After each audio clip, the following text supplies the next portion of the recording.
ng backlight, kumuha po ako sa ibang sirang LCD. So what's up mga boss, panibagong araw, panibagong repair na naman tayo. So ngayon may tanggap tayong Technospark 6 Air.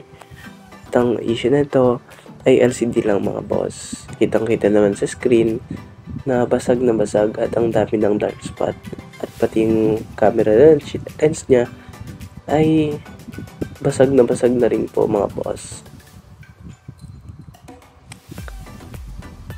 So ito po yung ipapalit natin. Hindi po yan bago pero original po yan from unit.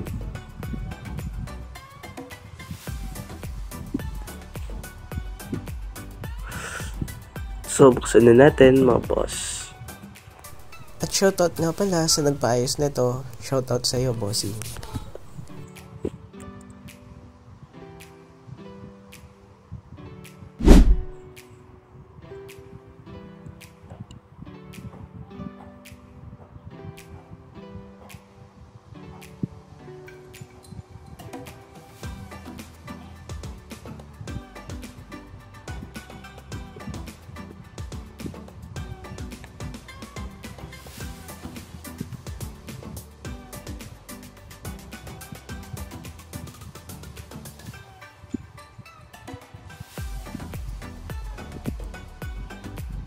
So yun nga mga boss, na-access na natin yung pinaka motherboard ng unit at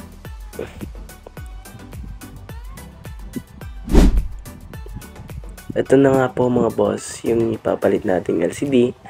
So papalitan muna natin yung backlight yan. Sa mga may sirang LCD dyan mga boss, so huwag nyo pong itapon yan kasi mapapakinabangan pa yan balang araw. So yun nga mga boss, ingat-ingat lang po sa pag-angat, baka mapasag yung main screen ng LCD.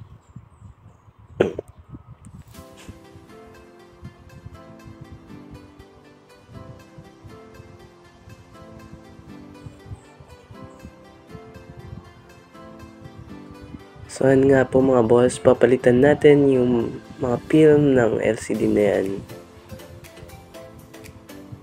Kasi yung mga film na yan mga boss ay medyo basa na po ng tubig. So papalitan po natin yan ng film ng backlight na galing sa unit, mismong unit niya mga bossing. So yun nga, ingat-ingat lang sa pag-angat.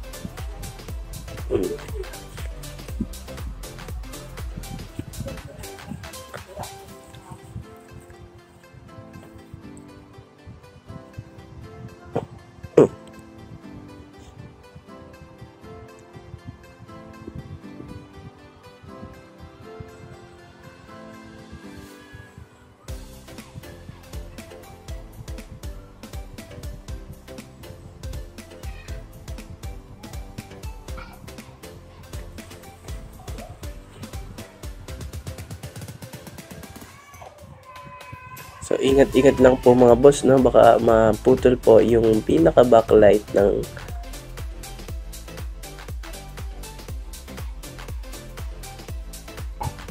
yan po yung kailangan natin mga boss.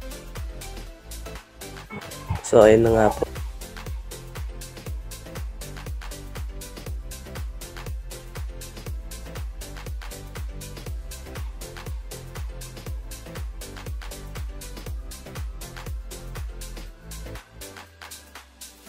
So, yun nga po mga boss, no? 2 araw din tayo din nakapag-upload dahil sa sobrang dami ng ginawa natin mga boss. Sobrang na-busy rin po tayo at di na po nakapag-edit mga bossing. So, yun nga mga boss. Naiwan pa yung backlight. Yun po yung kailangan natin. Ingat-ingat lang po, baka maputol.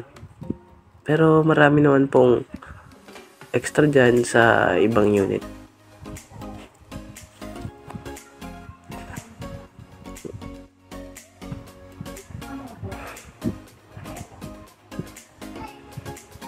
So yun nga mga boss, ikabit na natin sa isang ikabit natin yung backlight para makabit na natin dun sa isang LCD mga bossing.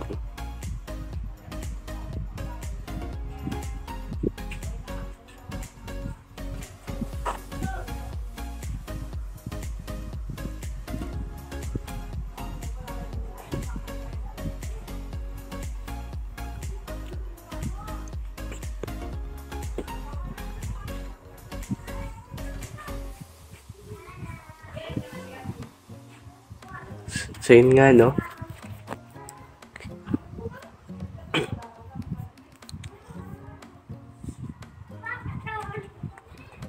At yun nga mga boss, binalik na natin sa mismong LCD na galing sa unit at yung backlight na galing sa unit niya.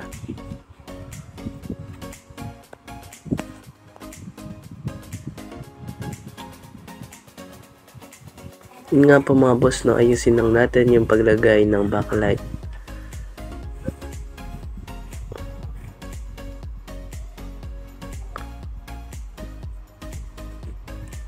At yun nga mga boss, ibalik na natin yung pinaka back cover ng LCD. So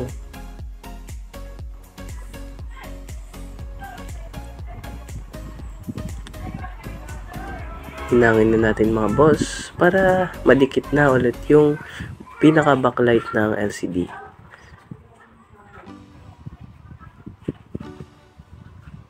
So yun nga mga boss, no, nahinang na natin.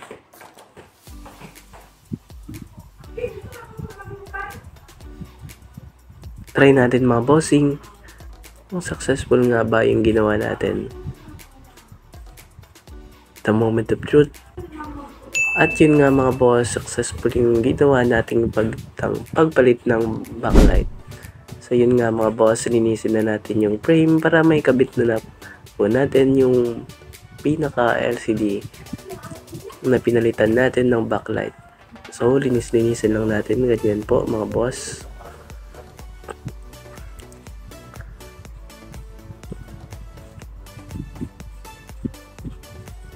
At yun nga mga boss, napansin ko na medyo bend din pala yung pinaka frame ng LCD na ito mga boss. So yun, kinairopractic ka pa nga, no?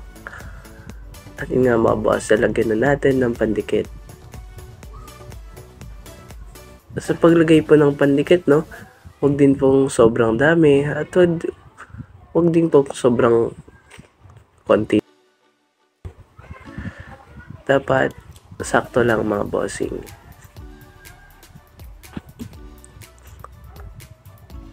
So yun nga mga boss, kakabit na natin yung pinaka LCD na pinalitan natin ng backlight kanina. So lagyan muna natin ng inisin muna natin ng flying tiger mga boss para matanggal yung mga pandikit na sobra-sobra sa gilid. Sa gilid-gilid mga bossing. Yun nga mga boss. Lagyan muna natin ng pansamantalang goma para di po umangat or kumapit po yung pinaka LCD.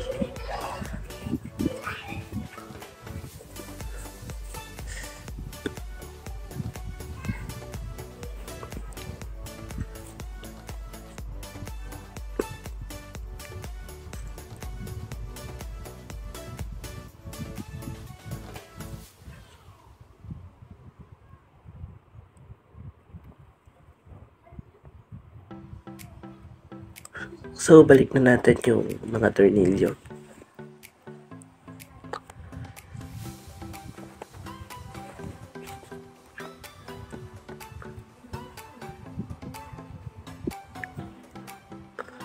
Yun nga mga boss, no?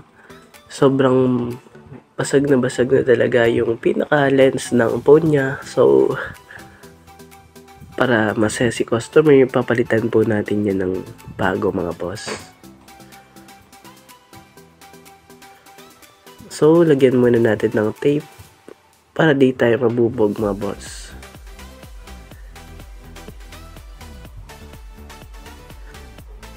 Ingat-ingat lang po kapag magtatanggal po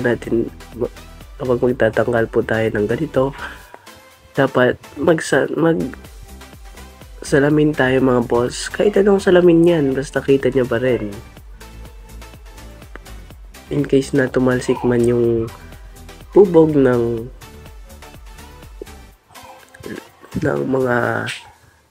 glass na to mga bossing, ay hindi po diretso sa mata natin. Wala pong na-order na mata sa Shopee mga bossing ha. So yun nga mga boss.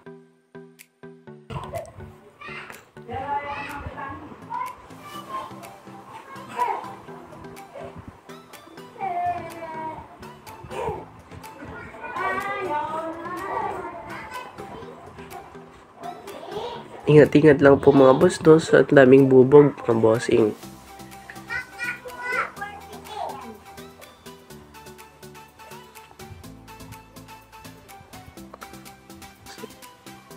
So yun nga mga boss, tanggalin na natin at tapon na yung mga bubog na yun at hindi natin kalimutan dinisan yung mesa natin pag palit tayo ng lens na ganun. Lalo na pag maraming bubog mga bossing, delikado po yan.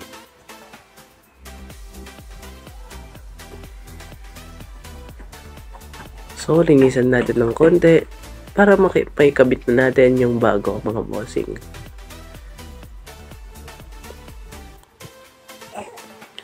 So yun na nga mga boss, ito yung pinaka ipapalit natin. So ikakabit na natin mga bossing. Ganyan lang po. So ayun, okay na po. So balik na natin yung pinaka cover ng motherboard.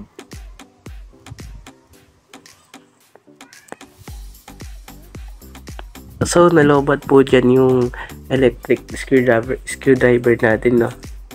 So kinamay-kamay na lang natin mga boss. Mekos muna.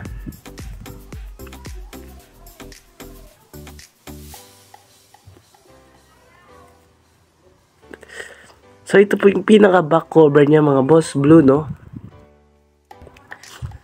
Kung napapansin niyo mga boss, medyo lumang-luma na po. So ito po yung papalit natin. Hindi natin sinabi kay customer para ma-surprise siya mga boss.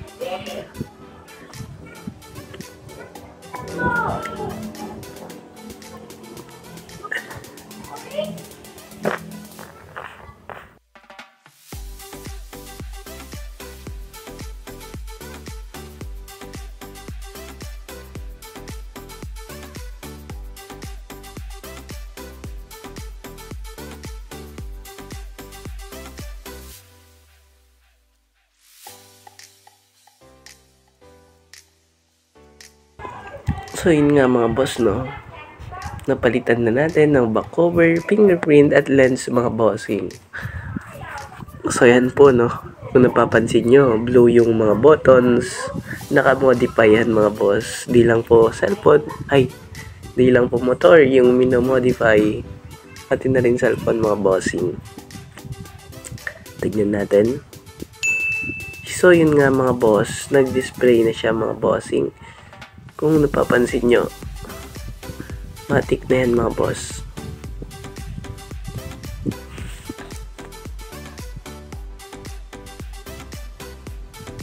So later inspection mga bossing, no.